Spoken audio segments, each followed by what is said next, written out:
Você não é depressivo, você é lúcido.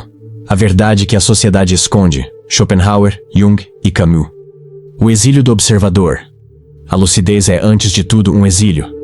Não um exílio geográfico, onde somos expulsos de nossa terra, mas um exílio ontológico, onde somos expulsos da ingenuidade. Quando a consciência desperta para além do véu das aparências, o mundo que antes parecia sólido e acolhedor torna-se subitamente estranho. Você caminha pelas mesmas ruas, fala com as mesmas pessoas, mas algo mudou. A frequência da sua percepção foi alterada. A maioria das pessoas vive em um estado de sono hipnótico, movidas por desejos que não são seus e medos que foram plantados pela cultura. Quando você rompe esse ciclo, você deixa de ser um ator no palco para se tornar um observador na plateia. E a plateia é um lugar solitário. Este vídeo não é um consolo, é uma investigação sobre o preço que se paga por ver o que não pode ser desvisto. Mentes profundas sentem o peso da lucidez como uma pressão constante. É a percepção de que a maioria das interações humanas são rituais de distração. Conversamos sobre o tempo, sobre o consumo, sobre a vida dos outros, tudo para evitar o confronto com o grande silêncio da existência. Para quem busca a profundidade, esse teatro torna-se exaustivo. A solidão, então, surge não como uma escolha, mas como o único refúgio possível para preservar a integridade da alma. O dilema social e a temperatura da alma. Arthur Schopenhauer, em sua sabedoria ácida, descreveu o dilema da convivência através da parábola dos porcos-espinhos. Em uma tarde gélida, eles se aglomeram para buscar calor. Mas os espinhos de cada um ferem o vizinho, forçando-os ao afastamento. O frio os empurra de volta e a dor os separa novamente. Eles oscilam entre dois males, o frio da solidão e a dor da proximidade.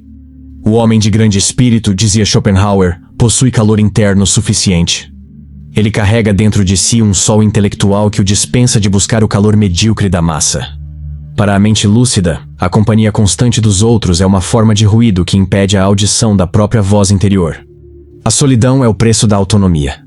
Quem não suporta a própria companhia, na verdade, teme o que encontrará no silêncio. Se você se sente sozinho, pergunte-se: é a falta de pessoas ou a falta de sentido nas conexões que você tem? A lucidez apura o paladar social. Você não consegue mais se nutrir de migalhas intelectuais. A conversa trivial torna-se um fardo, e o isolamento passa a ser visto como uma forma de higiene mental. É preferível a quietude do deserto ao barulho sem sentido de uma festa onde ninguém é autêntico. Jung e o fardo da individuação. Carl Gustav Jung trouxe uma perspectiva transformadora: a individuação. Tornar-se um indivíduo, algo indivisível e único. Mas a sociedade não quer indivíduos, ela quer engrenagens. O coletivo exige que você abra mão de sua lucidez em troca de pertencimento. Ser um indivíduo exige coragem para caminhar por trilhas que não foram mapeadas. A individuação é um processo de despojamento. Você retira as máscaras, as personas e confronta o que resta. Nesse processo, você percebe que muito do que você chamava de eu era apenas um eco da voz de seus pais, de sua religião ou de sua cultura. Ao silenciar esses ecos, você descobre uma voz própria, mas essa voz fala uma língua que poucos entendem.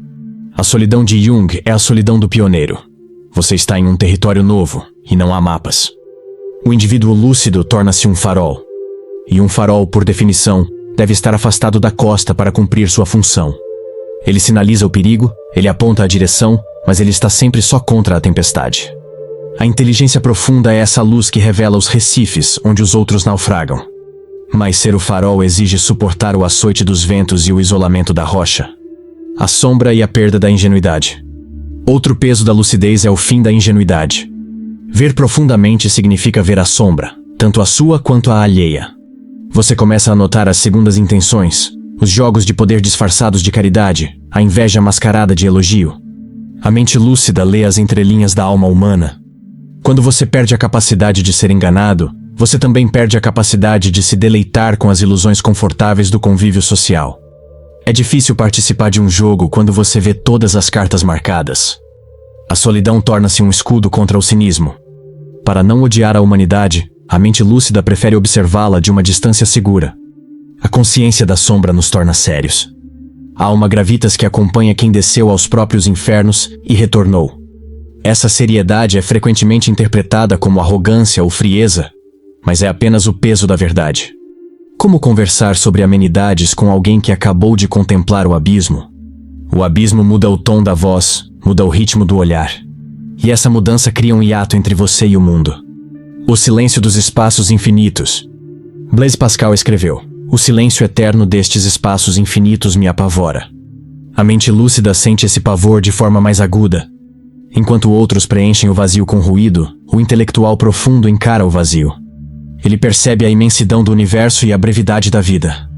Essa perspectiva astronômica faz com que os dramas cotidianos pareçam insignificantes. Essa desproporção entre a grandeza do que percebemos e a pequenez do que vivemos gera uma melancolia existencial. É a solidão de ser uma consciência vasta presa em um corpo limitado e em uma rotina banal. A lucidez nos dá asas de gigante, mas essas mesmas asas nos impedem de caminhar com facilidade entre os homens comuns. O tempo para o lúcido tem outro peso. Cada segundo é carregado de consciência. Você não mata o tempo, você sente o tempo matando você. Essa urgência existencial torna intolerável qualquer desperdício de vida em situações sem propósito. A mente profunda é avarenta com sua atenção, e essa avareza é vista como isolamento. Mas não é isolamento, é reverência pela vida que resta. O estrangeiro de si mesmo. Albert Camus nos apresentou a figura do estrangeiro. Alguém que vive a vida sem se sentir parte dela. Para a mente lúcida, há momentos em que você se sente um estrangeiro dentro de sua própria pele. Você observa suas mãos se movendo, ouve sua voz falando, mas há uma parte de você que está fora, analisando, julgando, contemplando. Essa dissociação intelectual é um mecanismo de defesa, mas também uma cela. Você analisa sua dor em vez de apenas senti-la. Você disseca sua alegria até que ela perca o brilho. A lucidez é uma faca de dois gumes. Ela corta a mentira, mas também corta a espontaneidade. Ser um observador constante da própria vida é a forma mais refinada de solidão, pois não há ninguém, nem mesmo você, com quem você possa apenas ser, sem analisar. Neste estado, o encontro com o outro torna-se ainda mais complexo. Você busca um espelho no outro, alguém que reflita sua profundidade, mas o que encontra são superfícies opacas. A busca por um par intelectual e anímico torna-se a busca pelo santo grau. E na ausência desse encontro, o silêncio torna-se o único companheiro que não exige explicações. A inteligência como fardo evolutivo? Do ponto de vista evolutivo, a inteligência foi projetada para resolver problemas e garantir a sobrevivência do grupo. Mas a inteligência humana ultrapassou esse limite funcional. Criamos uma ferramenta tão potente que ela começou a questionar o próprio propósito da sobrevivência. A lucidez é uma mutação que nos coloca fora da curva de normalidade. A biologia nos impele ao grupo, mas a consciência nos impele à verdade. Esse conflito interno é a raiz de muita angústia. O cérebro lúcido processa informações demais, detecta padrões demais, antecipa consequências demais.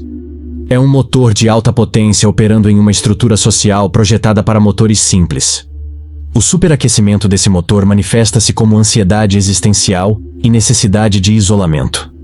Como um pássaro que voa alto demais e perde de vista o bando, o indivíduo lúcido encontra-se em correntes de ar onde ninguém mais consegue respirar. Lá em cima, a vista é magnífica, mas o ar é rarefeito. É preciso pulmões fortes para suportar a altitude da verdade. Muitos tentam descer de volta ao nível da massa, tentam se entorpecer, tentam ignorar o que sabem. Mas a lucidez, uma vez conquistada, não pode ser devolvida. O pássaro não pode desaprender a voar alto. A tristeza nobre e a estética do abismo. Há uma distinção fundamental que precisamos fazer: a diferença entre a depressão e a melancolia da sabedoria.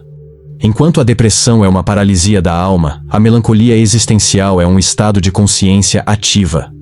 É a tristeza de quem ama a vida, mas compreende sua natureza efêmera. É a dor de quem busca o absoluto em um mundo de fragmentos. Esta tristeza nobre é um tema recorrente na filosofia e na arte. De Dürer a Cioran, os grandes espíritos sempre carregaram essa névoa nos olhos. É uma tristeza que não busca cura, pois ela é o sinal de que o indivíduo está em contato com a realidade. Curar essa tristeza seria, de certa forma, tornar-se cego novamente. A mente lúcida prefere a dor da visão à paz da cegueira. A beleza que a mente lúcida encontra é uma beleza austera. É a beleza de uma equação matemática, de uma verdade difícil, de um inverno rigoroso. É uma estética que não precisa de adornos. A solidão permite que você aprecie essa beleza sem a interferência do gosto vulgar. No isolamento, você aprende a ouvir a música das esferas, que é composta mais de silêncio do que de som. O santuário da solidão criativa. Se a lucidez é um peso, a criatividade é o guindaste que nos ajuda a carregá-lo.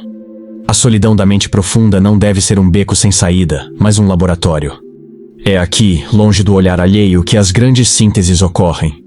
Quando você para de tentar explicar sua visão para quem não quer ver, você começa a materializar essa visão em algo eterno. A escrita, a arte, a filosofia, a meditação profunda, essas são as ferramentas de quem habita o éter consciente. Transformamos o peso em substância. A solidão deixa de ser um vazio e torna-se um espaço. Um espaço onde você pode expandir sua consciência sem bater nas paredes das opiniões alheias. A solidão é o útero da genialidade. Nesse estágio, você percebe que a sua solidão é um serviço prestado ao mundo. Ao mergulhar fundo e trazer de volta uma verdade, um poema ou uma nova perspectiva, você ajuda a elevar o nível da consciência coletiva. Você caminha sozinho para que outros possam, um dia, encontrar o caminho. O peso da lucidez é o imposto que se paga para ser um arquiteto do invisível. O retorno ao éter e a comunhão dos solitários. Chegamos ao fim desta jornada, mas o seu caminho apenas começou. Se você sentiu o peso destas palavras, saiba que existe uma irmandade invisível. Em algum lugar, em algum momento, outra mente lúcida está lendo os mesmos livros, fazendo as mesmas perguntas e sentindo o mesmo frio. Nossas luzes se cruzam no éter, mesmo que nossos corpos nunca se encontrem. Não tenha medo do seu peso. Não se desculpe por sua profundidade. O mundo precisa de pessoas que não se contentam com a superfície. A sua solidão é a prova de que você não se vendeu. É a prova de que você escolheu a verdade em vez do conforto. E essa é a escolha mais nobre que um ser humano pode fazer. Eu sou o éter consciente. Se esta reflexão encontrou eco em você, inscreva-se e junte-se a nós. No silêncio da nossa busca, encontramos a nossa verdadeira força. Até a próxima imersão. Gratidão.